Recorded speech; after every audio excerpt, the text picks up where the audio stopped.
I tell you what, we keep Justin Dunn here any longer. He's going to have to go upstairs to HR and start signing some paperwork. JD, how's the day been? It's been great. I love it. Reliving that moment when you heard your name called, 19th overall pick, that video as a fan is epic. But what about living that moment? Yeah, so that was raw emotion. I had no idea that I was getting picked, anything. So when I heard my name, I could have went anywhere. You could have sent me to Italy to go play, and I would have went that crazy. But that was pure emotion to be around my friends and my family. We were playing for a super regional at the time. So to achieve my dream and then hopefully achieve the dream of getting Boston College back to the College World Series was pretty big. Can you remember every second, or is it a true blackout thing? The reaction, blackout, but I remember every second leading up to it. Yeah. Yeah. When it comes to the offseason, I know you've been working to get bigger, faster, stronger, heading into spring training. I want to know how you unplug. How do I unplug? Yeah. So I'm a homebody. Like, Amen, love to be man. around family and friends. Play a lot of video games. Like? Call of Duty right now. Okay. Crushing Call of Duty. NBA, MLB The Show. I mean, I guess that's not really de-stressing, but that. And then my little brother's a big hooper.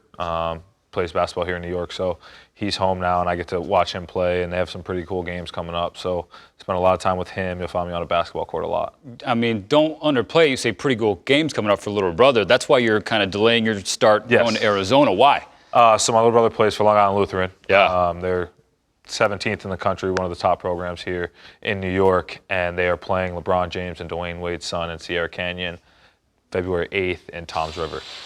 Yeah. All right, and then you head out to Peoria the very next morning. Very next morning, I'm out. My gosh, I can't wait for that. I'm wondering, you talk about your family, your roots here on the East Coast. You're 45 minutes from our studios here in Secaucus. You get drafted by the Mets.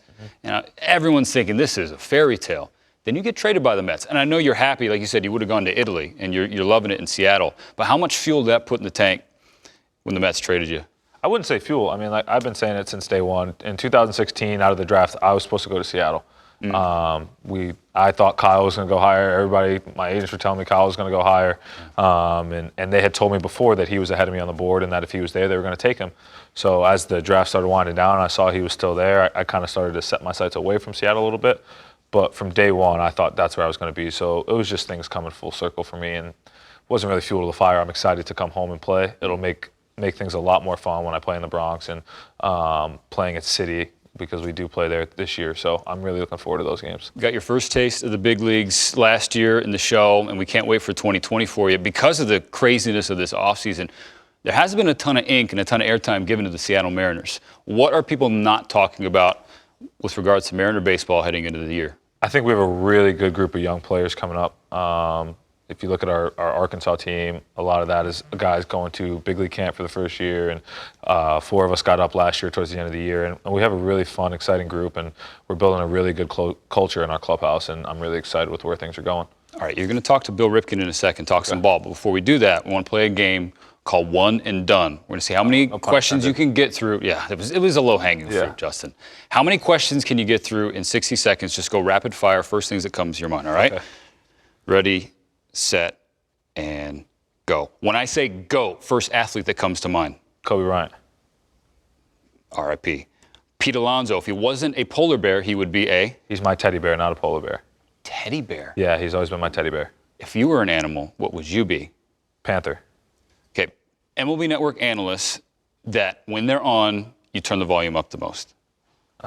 Russo.